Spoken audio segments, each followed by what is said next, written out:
যারা কবরে ওই 3 প্রশ্নের জবাব দিতে পারবে না, পরীক্ষায় ফেল, তাদের ব্যাপারে ঘোষণা আসবে, কাযাবা আবদি ফাফরিশুহু মিনান নার ওয়ালবিসুহু মিনান নার ওয়াফতাহু লাহু বাবান ইলান নার। ঘোষণা আসবে, এরা মিথ্যা বলেছে, আমার এই বান্দারা মিথ্যা বলেছে, তাকে জাহান্নাম থেকে আগুনের পোশাক এনে পরায় দাও, তার কবরের মধ্যে আগুনের বিছানা বিছায় দাও, তার কবরের সাথে জাহান্নামের সাথে দরজা খুলে দাও, তারটা জাহান্নামের একটা গর্ত হয়ে যাবে। এই জন্য নবী এক হাদিসের মধ্যে বলেন, কারো কবর হবে রাউদাতুম মিন রিয়াদিল জান্নাহ, জান্নাতের একটা বাগান, অথবা কারো কবর হবে জাহান্নামের একটা গর্ত। দুনিয়ার পাপ অনুযায়ী বিভিন্ন ধরনের শাস্তি তাকে আলমে বরজখে দেওয়া হবে। শাস্তির তীব্রতা এত বেশি হবে, ও মনে করবে এটাই জাহান্নাম। ফেরেশতারা তাকে জানাবে, না এটা জাহান্নাম নয়, জাহান্নামের শাস্তির তুলনায় এটা কোনো কিছুই না। মানুষ যখন ছোট বিপদে থাকে, আমরা প্রত্যেকেই আমাদের নিজেদের ছোট ছোট বিপদটাকে নিজের কাছে বড় মনে হয়। প্রেজেন্ট উপস্থিত যেই বিপদ আমাদের সামনে থাকে এটাকে বড় মনে হয়, কিন্তু যখন ওর চাইতে বড় বিপদের খবর আসে, অনেক ছোট বিপদের কথা আমরা ভুলে যাই। হয় কি হয় না বলেন? আপনি অসুস্থ আছেন, হাতে পায়ে ব্যথা আছে, এই মুহূর্তে শুনছেন বড় কোনো বিপদের খবর, দেখবেন ওই ছোট বিপদের কোনো কথাই আপনার মনে নাই, ওটা তখন আরাম লাগবে। তারা ওই জাহান্নামের শাস্তির খবর শুনে এতটা ভীত সন্ত্রস্ত হয়ে যাবে, আল্লাহ তাআলার কাছে ফরিয়াদ করতে থাকবে, কিয়ামত যেন কায়েম না হয়। যতই তারা দোয়া করুক কাজ হবে না। আমাদের প্রত্যেককেই আলমে বরজখে দীর্ঘকাল থাকা লাগবে, কিন্তু অনন্তকাল নয়। একটা সময় আলমে বরজখে অবস্থানের মেয়াদকাল শেষ হয়ে যাবে। তাফসীরের মধ্যে আসছে, মুফাসসিরিনে কেরাম বলেন, যেই লোকটা এই দুনিয়া থেকে সর্বশেষ বিদায় নিবে, তাকেও কমপক্ষে 40,000 বছর আলমে বরজখে থাকা লাগবে। কমপক্ষে 40,000 বছর তাকে আলমে বরজখ, সোজা হিসাবে যা আমরা বলি কবর জগতে, তাকে থাকা লাগবে। একটা সময় আল্লাহ তাআলার নির্দেশে ইসরাফিল আলাইহিস সালাম সিংহায় ফুৎকার দিবেন। 2 বার সিংহায় ফুৎকার দেওয়া হবে। প্রথমবার সিংহায় ফুৎকার যখন দিবেন কি হবে আল্লাহ তাআলা বলেন, ওয়ানুফিখা ফিস সূরি ফাসাহিকা মান ফিস সামাওয়াতি ওয়া মান ফিল আরদি ইল্লা মান শাআল্লাহ সুম্মা নুফিখা ফীহি উখরা ফাইযা হুম কিয়ামুন ইয়ানজুরুন। আল্লাহ রাব্বুল আলামিন বলেন, প্রথমবার সিংহায় ফুৎকার যখন দেওয়া হবে, ফাসাহিকা মান ফিস সামাওয়াতি ওয়া মান ফিল আরদ ইল্লা মান শাআল্লাহ, এই ফুৎকারের মাধ্যমে মানুষের এই পৃথিবীর অবস্থান, এই পৃথিবীতে বসবাস, এই পৃথিবীতে তাদের আবাস শেষ হয়ে যাবে। প্রত্যেকটা প্রাণী ওই সিংহায় ফুৎকারের আওয়াজে অজ্ঞান হয়ে যাবে। মুফাসসিরিনে কেরাম লেখেন, প্রথমে অজ্ঞান হবে, এরপরে তাদের মৃত্যু ঘটবে। ইল্লা মান শাআল্লাহ, আল্লাহ তাআলা যেগুলো চান সেগুলো ছাড়া। সব প্রাণী মৃত্যুবরণ করবে, মানুষ মারা যাবে। এরপরে দ্বিতীয়বার সিংহায় ফুৎকার দেওয়া হবে, এটার মধ্যে ব্যবধান কমপক্ষে 40,000 বছর। আল্লাহ তাআলা বলেন, সুম্মা নুফিখা ফীহি উখরা ফাইযা হুম কিয়ামুন ইয়ানজুরুন। পুনরায় যখন আবার সিংহায় ফুৎকার দেওয়া হবে, প্রত্যেকের অবস্থান স্থল থেকে উঠে যাবে, উঠে দাঁড়িয়ে যাবে। ফাইযা হুম কিয়ামুন ইয়ানজুরুন, শুধু দাঁড়াবে তা না, দাঁড়ায়া নতুন এক পরিবেশ, ডানে বামে তাকায় দেখতে থাকবে কি হইতেছে, এইগুলা কি দেখতেছি এইগুলা। আল্লাহ তাআলা ছিল, তারা তাদের আযাবের কথা ভুলে যাবে। তারা মনে করবে আমরা মনে হয় এতকাল ঘুমায়াছিলাম। ফেরেশতারা অথবা মুমিন বান্দারা তাদের এই কথার জবাবে বলবে, হাযা মা ওয়া'আদার রহমানু ওয়া সাদাকাল মুরসালুন। আরে এটাই তো দয়াময়ের সেই প্রতিশ্রুত দিবস, যেই দিবসের ওয়াদা তিনি দিয়েছিলেন, যেই দিবসের কথা বললে বেঈমানরা হাসাহাসি করতো, বলতো আমরা মারা যাব, মারা যাওয়ার পরে মাটির সাথে পচে গলে মিশে যাব, আবার নাকি আমাদেরকে উঠানো হবে, আমাদেরকে আবার আকৃতি দেওয়া হবে, আমাদেরকে বিচার করা হবে, এসব সব বানোয়াট কথা। এ ধরনের লোক আমাদের দেশ সহ গোটা দুনিয়ায় আছে না নাই? নিঃসন্দেহে আছে। কিয়ামতের অবস্থা কেমন হবে, কতটা ভয়াবহ পরিস্থিতি হবে মানুষের, মানুষ কতটা আতঙ্কিত হবে। নবীজি বলেন কিয়ামতের দিন সবাই বিবস্ত্র অবস্থায় উঠবে, কারো গায়ে পোশাক থাকবে না। আয়েশা সিদ্দিকা রাদিয়াল্লাহু তাআলা আনহা বলেন, ইয়া রাসূলুল্লাহ, মানুষেরা কি লজ্জা পাবে না, একজন কি আরেকজনের দিকে তাকাবে না? নবীজি বলেন, আয়েশা, মানুষ এতটা চিন্তিত ভীত থাকবে যে একজন আরেকজনের দিকে তাকানোর বিষয়টা চিন্তাও করবে না। কঠিন এক অবস্থা। ওই দিনটা সাধারণ দিনের মতো হবে না, এক একটা দিনের মেয়াদ হবে দুনিয়ার কমপক্ষে 50,000 বছরের সমান। সুবহানাল্লাহ। ইয়াওমান কানা মিকদারুহু 50 আলফ সানা, 50,000 বছরের সমান এক একটা দিন হবে, লম্বা এক সময়। ওইখানে আমাদেরকে অবস্থান করতে হবে। সর্বশেষ পরিস্থিতি বিচার আচার হবে। আল্লাহ সুবহানাহু ওয়া তাআলা এই দুনিয়াতে আমরা যত দলে, যত মতে, যত মতাদর্শে, যত ধর্মে এই পৃথিবীর মানুষ বিভক্ত হোক না কেন, কিয়ামতের দিন আল্লাহ তাআলা মানুষকে দুই ভাগে বিভক্ত করবেন। কয় ভাগে? দুই ভাগে। ফারিকুম ফিল জান্নাহ ওয়া ফারিকুম ফিস সাঈর। একদল জান্নাতি হবে আর একদল জাহান্নামী হবে। জাহান্নামীদের মধ্যে একদল অনন্তকাল জাহান্নামে থাকবে, আর একদল দুনিয়ায় পাপাচারে লিপ্ত ছিল কিন্তু ঈমান ছিল। এই পাপাচারের শাস্তি ভোগ করার পরে এরাও জান্নাতে চলে আসবে। তাহলে মূলত দল দুইটা, একদল জান্নাতি আর একদল জাহান্নামী। আল্লাহ রাব্বুল আলামিন যারা বামপন্থী, যারা বাম দিকের দল, এরা জাহান্নামী। আসহাবুল ইয়ামিন যারা, এরা হলো জান্নাতি। আসহাবুশ শিমাল, এরা জাহান্নামী। আর দুনিয়াতে মানুষেরা যেই কর্ম করেছে, আল্লাহ রাব্বুল আলামিন দুনিয়াতে কোনো ব্যক্তির পাপের পরিপূর্ণ শাস্তি কাউকে প্রদান করেন না। আবার দুনিয়ায় কেউ যদি নেকের কাজ করে, ভালো কাজ করে, আল্লাহ তাআলা এই দুনিয়াতে তার ভালো কাজের পূর্ণ প্রতিদান তাকে দেন না। কারণ দুনিয়া ভালো কাজের পূর্ণ প্রতিদান দেওয়ার জায়গা নয়। এই জন্য আল্লাহ তাআলা কোরআনুল কারীমের মধ্যে এক জায়গায় বলেন, ওয়া ইন্নামা তুওয়াফাউনা উজুরাকুম ইয়াউমাল কিয়ামাহ ফামান যুহজিহা আনিন নার ওয়া উদখিলাল জান্নাতা ফাকাদ ফাজ।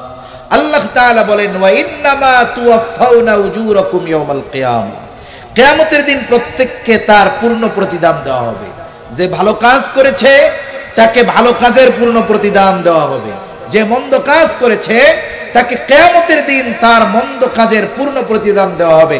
দুনিয়াতে যা দেওয়া হয় এটা অতি অতি সামান্য, সেটা ভালো কাজের হোক আর মন্দ কাজের হোক।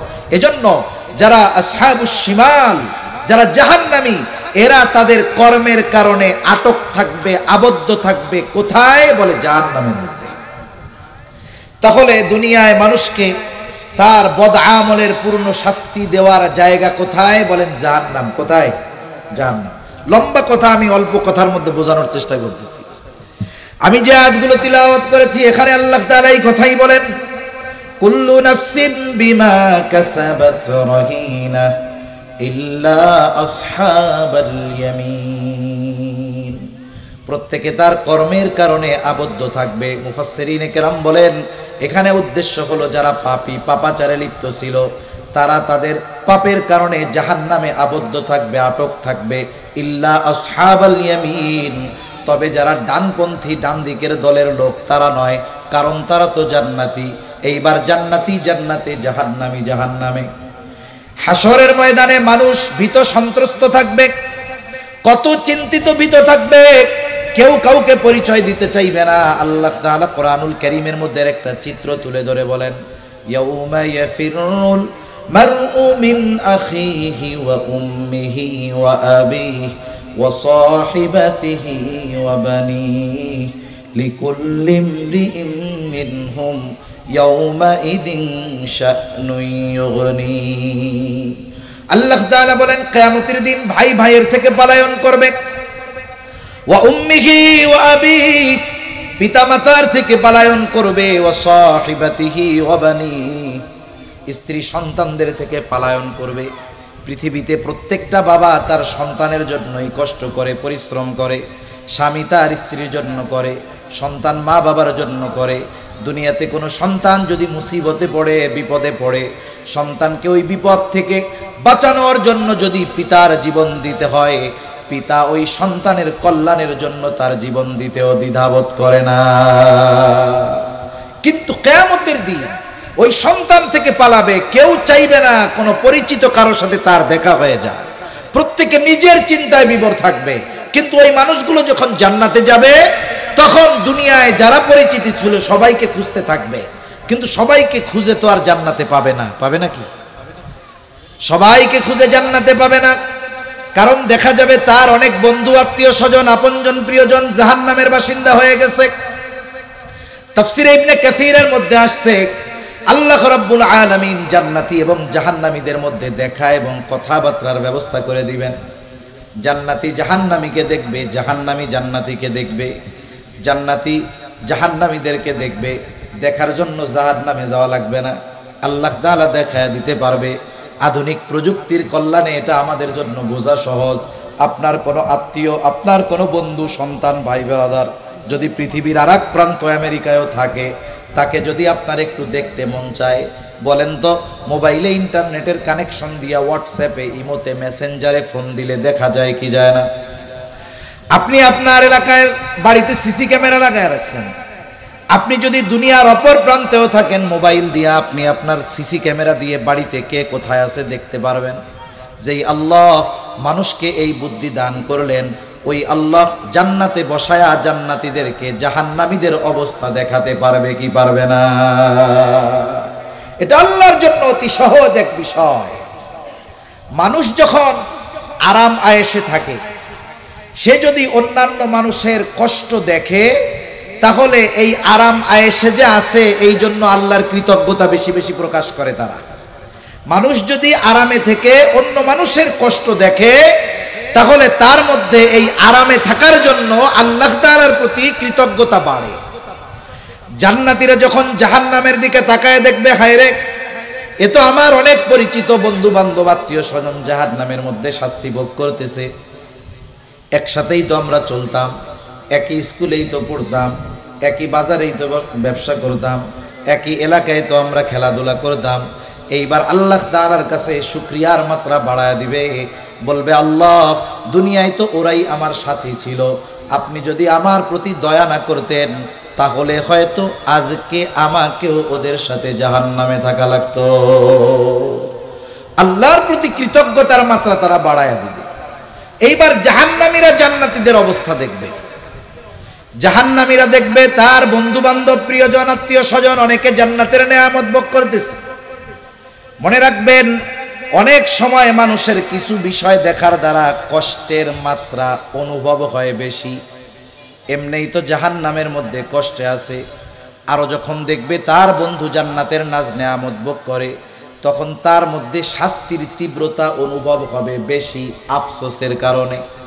আফসোস করবে আর বলবে, আহারে, আমার ওই নামাজি বন্ধুর সাথে যদি আমি আমার সব সময়গুলো কাটাইতাম, আমি যদি আমার মসজিদের ইমামের সাথে সময়টা কাটাইতাম, ওই দিনদার মুত্তাকি তাবলিগওয়ালা ভাই তার সাথে যদি আমি সময়টা কাটাইতাম, আলেমরে যদি বন্ধু বানাইতাম, ভালো মানুষগুলোকে যদি আমি বন্ধু বানাইতাম, তাহলে আজকে আমি ওদের সাথেও জান্নাতে থাকতে পারতাম। এই যে আফসোস, আফসোসের কারণে মানুষের কষ্ট বাড়ে, কষ্টের অনুভব বাড়ে, কষ্টের মাত্রা বেশি অনুভব হয়।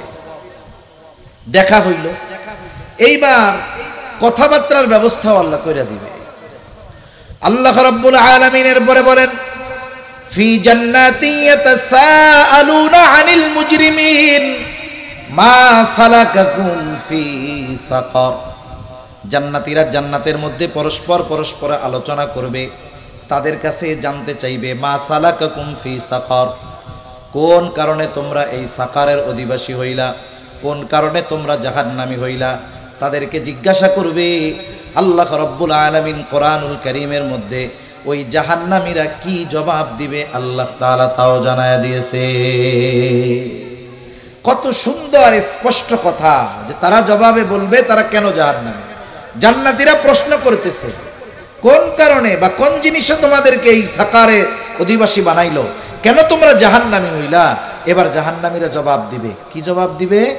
যেই কারণগুলাই তারা জাহান্নামে গেছে, প্রথমত আমাদের খেয়াল রাখতে হবে ওই কারণগুলো যদি আমাদের মধ্যে থাকে, জাহান্নামীরা যেই কারণে জাহান্নামী, ওই কারণগুলো যদি আমাদের মধ্যে থাকে, আমরা কি ওইগুলো রাখবো নাকি বাহির করে দিব?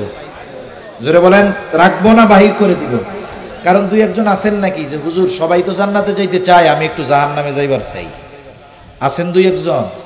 এই ক্যান্ডিডেট মনে হয় নাই এই জায়গায়, গোটা দুনিয়া খুঁজলে পাওয়া যাবে না। সবাই জান্নাতে যাইতে চায় কিন্তু জান্নাতে যাওয়ার কাজ করে না। সবাই আমরা জাহান্নাম থেকে বাঁচতে চাই কিন্তু জাহান্নাম থেকে বাঁচার কাজ করতে আমরা রাজি নাই। জাহান্নামীরা তাদের জাহান্নামে যাওয়ার প্রথম কারণ বলবে, ক্বালু লাম নাকু মিনাল মুসাল্লিন, আমরা মুসল্লি ছিলাম না, নামাজি ছিলাম না। মুসল্লি কারে বলে? সপ্তাহে একদিন মসজিদে গিয়ে হাজিরা দিলে সে মুসল্লি নয়।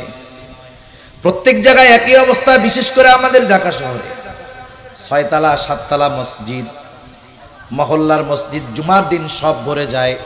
শুধু তাই না, মসজিদে যত মানুষ রাস্তায় তার চাইতে আরো বেশি।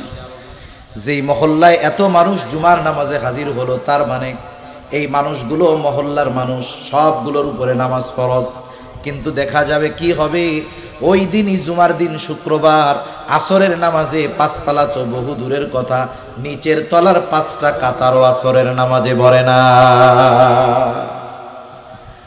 তাহলে একদিন হাজিরা দিলে সে মুসল্লি নয়। প্রকৃতপক্ষে মুসল্লি তো হলো সে, হাজারো ব্যস্ততা, শত ব্যস্ততা তাকে নামাজ থেকে ফিরায় রাখতে পারে না। তার ব্যস্ততা যতই থাক না কেন, নামাজের সময় হলে সে আর স্থির থাকতে পারে না। ঠিক কিনা বলেন? হাদিসের মধ্যে আসছে 7 শ্রেণীর মানুষ আরশের ছায়ায় স্থান পাবে। এর মধ্যে 1 শ্রেণীর মানুষ, নবীজি বলেন, রাজুলুন কলবুহু মুআল্লাকুন ফিল মাসাজিদ। 1 শ্রেণীর মানুষ হলো যাদের কলব, যাদের হৃদয় মসজিদের সাথে সম্পৃক্ত ছিল। তারা যে সব সময় মসজিদের মধ্যে থাকতো তা নয়। তাহলে মসজিদের সাথে হৃদয় সম্পৃক্ত ছিল কেমনে? একটা উদাহরণ দিলে বুঝতে সহজ হবে। আপনাদের এলাকায় যারা যুবক আছেন, তরুণ আছেন, যুবক আছেন যারা, অনেকের বন্ধু বান্ধব হয়তো প্রবাসে আছে, বিদেশে আছে, আছে না এরকম? অনেকের সন্তান বিদেশে আছে, প্রবাসে আছে। এইবার মাঝে মধ্যে যখন ওই প্রবাসী বন্ধুদের সাথে কথা বলে, মা বাবার সাথে কথা বলে, কথা বলার একটা পর্যায়ে এমন কথা বলে, বলে বন্ধুরে, আমার দেহটা পড়ে রয়েছে সৌদি আরব কিন্তু মনটা পড়ে রয়েছে বাড়িতে। বলে না এরকম? বলে আমি আছি এই জায়গায়, আমার মন আছে গ্রামের বাড়িতে, আমার দেহটা পড়ে রয়েছে এইখানে। তার মানে তার অন্তর ওই জায়গায় নাই। এই বিষয়টা এরকম যে নামাজি ব্যক্তি যে আরশের ছায়ায় স্থান পাবে, সে 24 ঘন্টা মসজিদে থাকে না, কিন্তু সে যেখানেই থাকুক না কেন তার অন্তর থেকে মসজিদ কখনো বাহির হয় না। সে যখন ফজরের নামাজ পড়ে বের হয়ে যায়, তার চিন্তায় থাকে কর্ম যত থাক, যত ব্যস্ততা থাক, ব্যবসা থাক, কৃষি কাজ থাক, অন্যান্য যত কাজ থাক, সিএনজি চালানো থাক, জোহরের ওয়াক্ত হবে, আজান হবে, আর কোনো কাজ হবে না, মসজিদে যেতে হবে। জোহরের পরে বের হলো, ওই একই নিয়ত যে যত ব্যস্ততা থাক, আসরের নামাজ বাদ দেওয়া যাবে না, মসজিদে আসতে হবে। আসরের নামাজ পড়লো, এরপরে চিন্তা মাগরিবের নামাজে মসজিদে আসতে হবে। মাগরিব পড়লো, যত ক্লান্তি থাক ঘুমায় যাওয়া যাবে না, এশার নামাজ মসজিদে আসতে হবে। এশা পড়ে ঘুমাইলো, চিন্তা যত ঘুম গভীর হোক না কেন, ফজরের নামাজ মসজিদে যাইতে হবে। আল্লাহু আকবার। লোকটা যদিও মসজিদে নাই কিন্তু তার অন্তর মসজিদের সাথে সম্পৃক্ত আছে না নাই? আছে। এই জন্য নামাজি যারা, প্রকৃত মুসল্লি যারা, এরাই মূলত আরশের ছায়ায় স্থান পাবে। মুসল্লি হলে তো লাভ, 5 ওয়াক্ত নামাজ পড়লে লাভ আছে না নাই? আখিরাতের লাভ থাক, আগে একটু দুনিয়ার লাভ আমরা শুনি। আচ্ছা, দুনিয়াতে মানুষ ব্যস্ততার কারণে নামাজ পড়ার টাইম পায় না। বড় বড় বাজারে ব্যবসায়ী নামাজ পড়ে না কেন? বলে ব্যবসার ব্যস্ততা, এত কাস্টমারের ভিড় যে আমি নামাজ পড়ার সময়ই পাই না, এরকম বলে কি বলে না? সিএনজি চালায় নামাজ পড়ে না কেন? বলে যাত্রী টানতে টানতে নামাজ পড়ার টাইম পাই না। আরেকজন নামাজ পড়ে না, বলে কেন? বলে সুদের ঋণ উঠাইছিলাম, কিস্তির টাকা জোগাড় করতে করতেই তো জান যায়, নামাজ পড়বো কোন সময়? আছে না নাই? তার মানে মানুষ 5 ওয়াক্ত নামাজ না পড়ার পেছনে যত কারণ আছে, এর মধ্যে অন্যতম একটি কারণ হলো মানুষ নিজের জীবন উপকরণ তথা রিজক অন্বেষণের জন্য নামাজ পড়ার টাইম পায় না। কথা বুঝতে পারছেন তো? সিএনজিওয়ালা সিএনজি কেন চালায়, দোকানদার দোকানদারি কেন করে, ব্যবসায়ী ব্যবসা কেন করে, চাকরিজীবী চাকরি কেন করে, কৃষিজীবী কৃষিকাজ কেন করে? শখে করে না, করে রিজিকের জন্য। ঠিক কিনা বলেন? এবার যদি এটাই হয়ে থাকে, একটু বুঝে থাকলে জবান খুলে জবাব দিবেন। বলেন তো রিজিকের মালিক কে? আর একটু জোরে বলেন না কে? আরো জোরে বলেন না কে? রিজিকের মালিক আল্লাহ, কোনো সন্দেহ নাই। বলেন তো রিজিকের মালিক যেহেতু আল্লাহ, রিজিক পাওয়ার পদ্ধতি যদি আল্লাহ বলে দেয়, এর চাইতে আর উত্তম পদ্ধতি কোনো কিছু হতে পারে নাকি? সেজন্য আল্লাহ প্রদত্ত ফর্মুলা যদি অনুসরণ করি, তাহলেই বরকতময় রিজিক পাওয়া যাবে। রিজিক কিসের মধ্যে, কোন মাধ্যমে অর্জিত হয়? অনেকগুলো মাধ্যমের কথা আছে। আমি যেই মাধ্যমটার কথা বলবো, সালাত তথা নামাজের মাধ্যমে রিজিক পাওয়া যায়।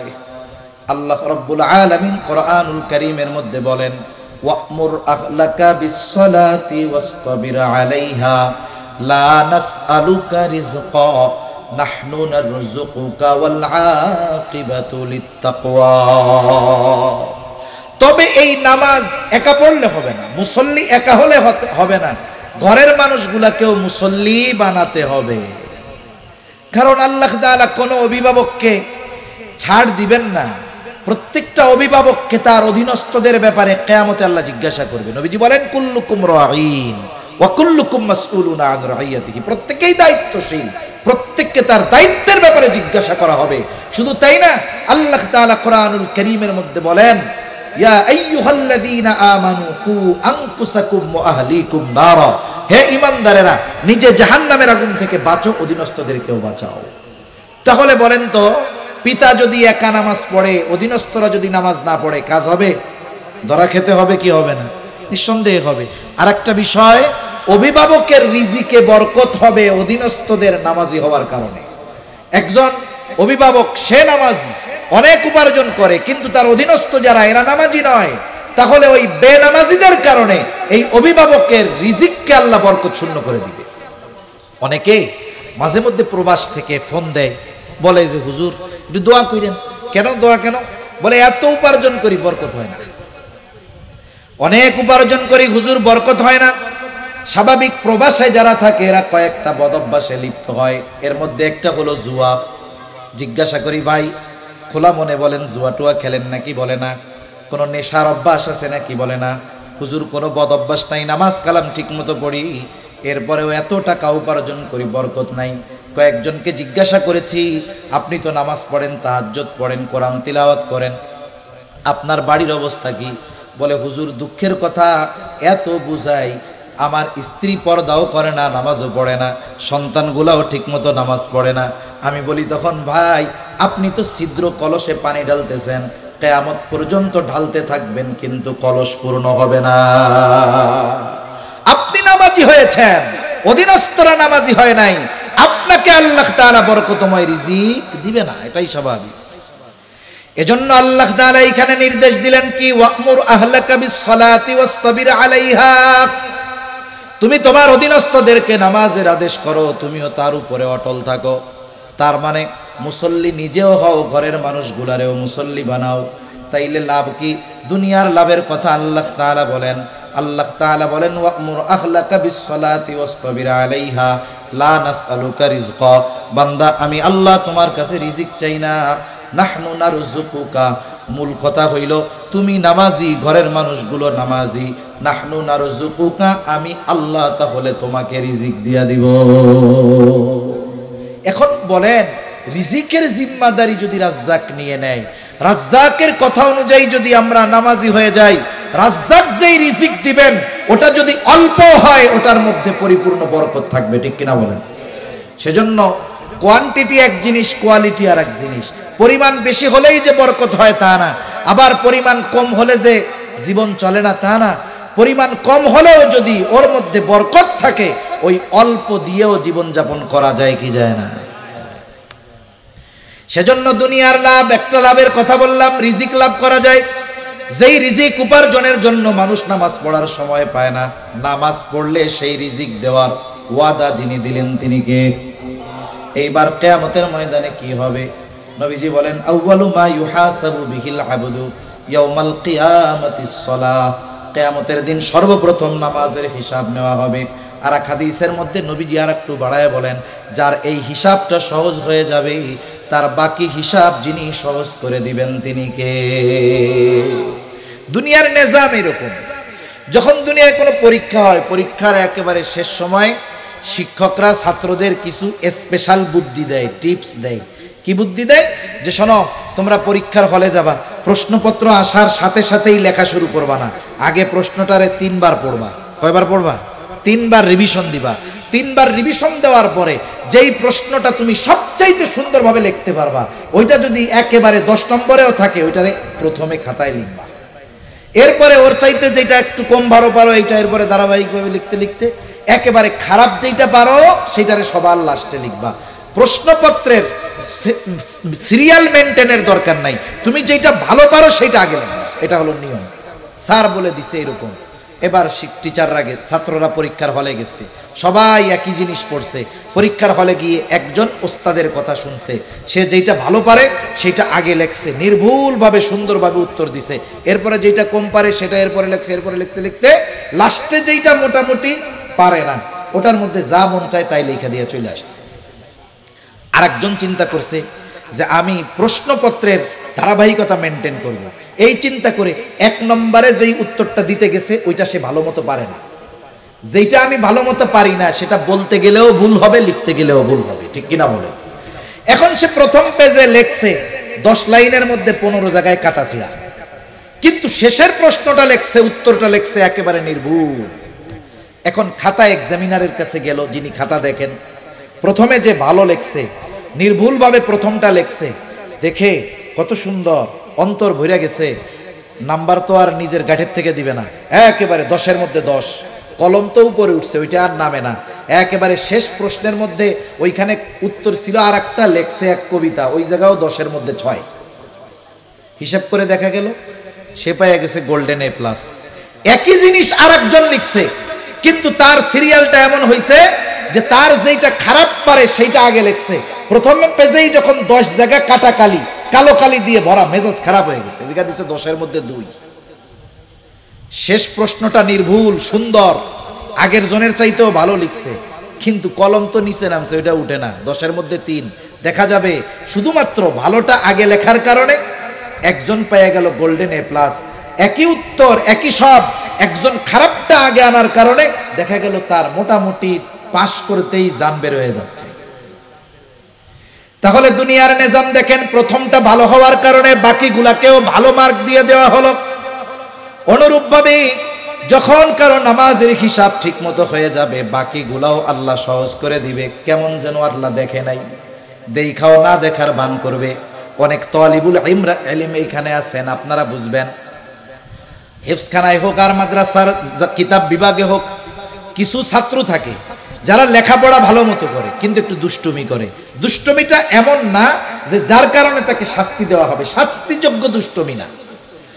এখন যেই ছেলেটা লেখাপড়া ভালো পারে, পড়া ঠিক মতো দেয়, সবক ঠিক মতো দেয়, 7 সবক ঠিক মতো দেয়, ওই ছেলেটা যদি প্রস্রাব করতে গিয়া 5 মিনিটের জায়গায় 15 মিনিটও থাকে, ওস্তাদ দেখাও দেখে না, দুষ্টমি করলেও দেখাও দেখে না। কারণ কি? কারণ মূলটা ঠিক আছে, আর শাস্তি যেই দুষ্টমি করতেছে শাস্তিযোগ্য অপরাধ নয়।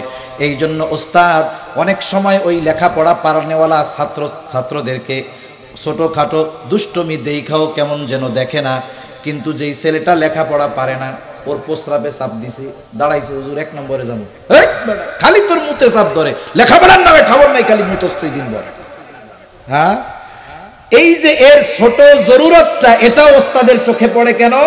বলে ওর লেখাপড়া ঠিক নাই, আসলটা ঠিক নাই, এই জন্য ছোটখাটো ত্রুটি বিচ্যুতি খালি চোখে পড়ে, ঠিক কিনা বলেন?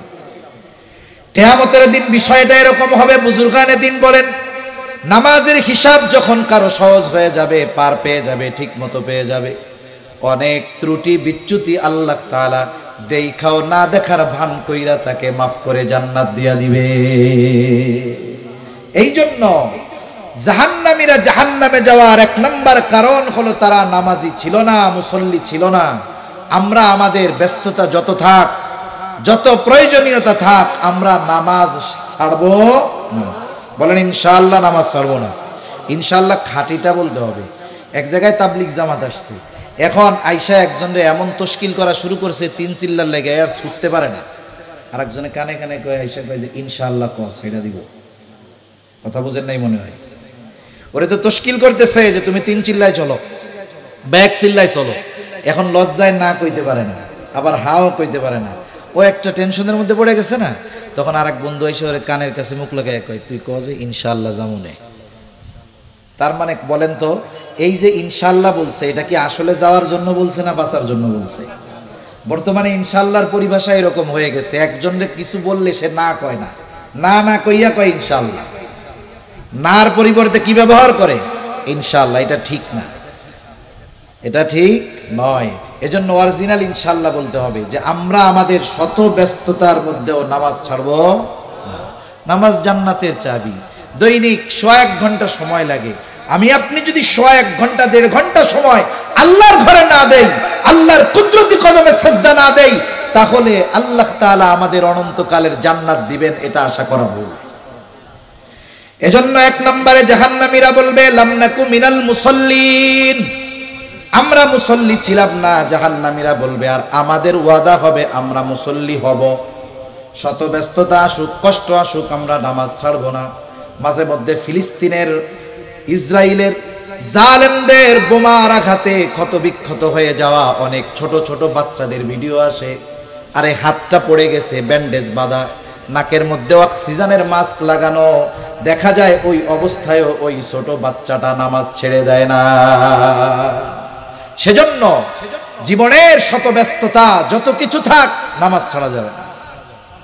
2 নম্বর, জাহান্নামীরা জাহান্নামে যাওয়ার দ্বিতীয় কারণ বলবে ওয়ালাম নাকু নুতঈমুল মিসকিন, আমরা মিসকিনদেরকে খানা খাওয়াইতাম না। সাধারণভাবে খানা খাওয়ানো এটা ফজিলতের কাজ। নবীজির কাছে একজন এসেছেন, এসে জিজ্ঞাসা করে আইয়ুল ইসলামি খাইর, ইসলামের মধ্যে সর্বোত্তম আমল কোনটা? নবীজি উম্মতের রুহানি ডাক্তার, রোগীর অবস্থা বুঝা প্রশ্নের জবাব দিতেন। দেখা যাইতো একই প্রশ্ন ব্যক্তির পরিবর্তনের কারণে জবাবের ভিন্নতা থাকতো। নবীজি তাকে বলতেছে তুতঈমুত তাআম ওয়া তাকরাউস সালাম আলা মান আরাফতা ওয়া মান লাম তারিফ, তুমি মানুষকে খানা খাওয়াও, পরিচিত অপরিচিত মানুষকে বেশি বেশি সালাম দাও। নবীজি সাল্লাল্লাহু আলাইহি ওয়াসাল্লাম বলেছেন তুতঈমুত তাআম, খানা খাওয়াও। কোনো ইস্তার বিন্যাস করেন নাই, বলেন নাই গরিবরে খাওয়াও, ধনীরে খাওয়াবা না, অসহায়রে খাওয়াও, এইরকম নবীজি বলেন নাই। তার মানে বোঝা গেল কোন ব্যক্তি যদি আল্লাহর জন্য কাউকে খানা খাওয়ায়, এই খানা খাওয়ানো এটা উত্তম একটা আমল। যার প্রয়োজন হলে সওয়াব, আর যার প্রয়োজন আছে তাকে যদি খাওয়ায়, বলেন তো সওয়াব বেশি না কম? তার খাবার প্রয়োজন, মিসকিন যে তার তো খাবার প্রয়োজন, ক্ষুধার্ত যে তার খাবার প্রয়োজন। নবীজি বলেন যে এক মুমিন ভাইয়ের প্রয়োজন মিটায়া দিবে, আল্লাহ তাআলা দুনিয়া আখিরাতে তার প্রয়োজন মিটায়া দিবে। সুবহানাল্লাহ। এজন্য মিসকিন, অসহায়, দরিদ্র যারা, এদের খাবারটা প্রয়োজন। তাহলে আপনি যদি মিসকিন অসহায়দের খাবার খাওয়ান, 2টা কাজ হবে। 1 নম্বর, খানা খাওয়ানোর ফজিলত অর্জন করতে পারবেন। 2 নম্বর, তার প্রয়োজন মেটানোর জন্য সওয়াব পাওয়া যাবে। প্রতিদান আল্লাহ কি দিবেন? বলে দুনিয়া আখিরাতের প্রয়োজন আল্লাহ তাআলা মেটানোর জিম্মাদারি নেবেন। সুবহানাল্লাহ। এজন্য মিসকিন অসহায়দেরকে খানা খাওয়াবো। অনেক সময় অনেক দরিদ্র অভাবী মানুষ আমাদের কাছে খানা খাইতে চায়, আমরা তাড়ায় দেই। খারাপ ব্যবহার করা যাবে না। ভালো কথা, এটাও কিন্তু সাদাকা। আপনি 10 টাকা দিয়া যদি তারে খোটা দেন, 100 টাকা দিয়া যদি খোটা দেন, এটা গুনাহ হবে। কিন্তু না দিয়ে যদি তাকে উত্তম ভাষায় ফিরাইয়া দেন, এর দ্বারাও ভালো কথা বলার কারণে সাদাকার সওয়াব পাওয়া যাবে। এজন্য কোন সায়েল যদি আমার আপনার কাছে কিছু চায়, কেউ যদি কোনো কিছু চায়, থাকলে দিব, না থাকলে যদি বন্ধু বান্ধব থাকে তার কাছ থেকে নিয়ে দিব, তাও যদি না পারি উত্তম ভাষায় তাকে ফিরাইয়া দিব ইনশাআল্লাহ। ঠিক আছে তো? বলবো ভাই এখন নাই, তুমি পরে আইসো, ইনশাআল্লাহ দিব। বলেন তো, একজন যদি 100 টাকা দিয়ে ওরে বলে ধর তোকে জ্বালায় আর রাস্তাঘাটে আসা যায় না, ধর না 100 টাকা, ও এরকম দিল। আর একজন না দিতে পারলো ঠিক, কিন্তু বললো ভাই দিতে পারলাম না, তুমি পরে আসলে আইসো, আমি তোমার দেওয়ার চেষ্টা করব। বলেন তো ওই লোকটা 100 টাকা পেয়ে, ওই খারাপ ব্যবহারওয়ালা 100 টাকা পেয়ে খুশি হবে, নাকি না পাইয়া ভালো ব্যবহারে খুশি হবে? সেজন্য আমরা অসহায় দরিদ্র যারা আছে তাদেরকে আমরা উত্তম ভাষায় ফিরাবো যদি না দিতে পারি। জাহান্নামীরা তাদের জাহান্নামে যাওয়ার তৃতীয় কারণ বলবে ওয়া কুন্না নাখুদু মাআল খাইদিন। যেই সমস্ত মজলিসের মধ্যে অহেতুক কথাবার্তা হইতো ওই সমস্ত মজলিসে আমরাও উপস্থিত থাকতাম, তাদের সাথে আমরাও ওই মজলিসে লিপ্ত থাকতাম। আফসোসের কথা বলতে হয়, আমাদের এই দেশের বিশেষ করে বাংলাদেশের প্রত্যেকটা চায়ের দোকান হলো একটা অনর্থক মজলিসের আখড়া। চায়ের দোকানে অনেক মানুষ আছে, কোনো কাজ কাম নাই, কিচ্ছু নাই, এমনিই বসে থাকে। দুনিয়ার বড় সব রাজনীতিবিদ চায়ের দোকানে, কারে ক্ষমতায় উঠাবে, কাকে নামাবে, কে কেমন কি করলো, আন্তর্জাতিক সব খবর চার দোকানগুলোর মধ্যে আছে। এখানে কোনো দিনই কথা হয় না, যত কথা হয় বলতে বলতে হয়তো গীবত হবে, নইলে কারো ব্যাপারে মিথ্যারোপ করা হবে, হয়তো কাউকে অপবাদ দেওয়া হবে, এগুলাই হয়, ঠিক কিনা বলেন? এই ধরনের যত মজলিস আছে, হাকিমুল উম্মাত আশরাফ আলী থানভী রাহমাতুল্লাহি আলাইহি বলেন, দুই ধরনের মজলিস ছাড়া বাকি সব মজলিসগুলো গুনাহের মজলিস। একটা হলো যেই মজলিসে আখিরাতের ফায়দা আছে, আরেকটা হলো যেই মজলিসগুলোর মধ্যে কমসে কম দুনিয়াবি কল্যাণকর ফায়দা আছে। আপনি এক মজলিসে বসছেন, দুনিয়াবি উপকারের কথা হচ্ছে, বসেন, তাও ভালো। আখিরাতের যদি উপকার থাকে এটা তো আরো ভালো।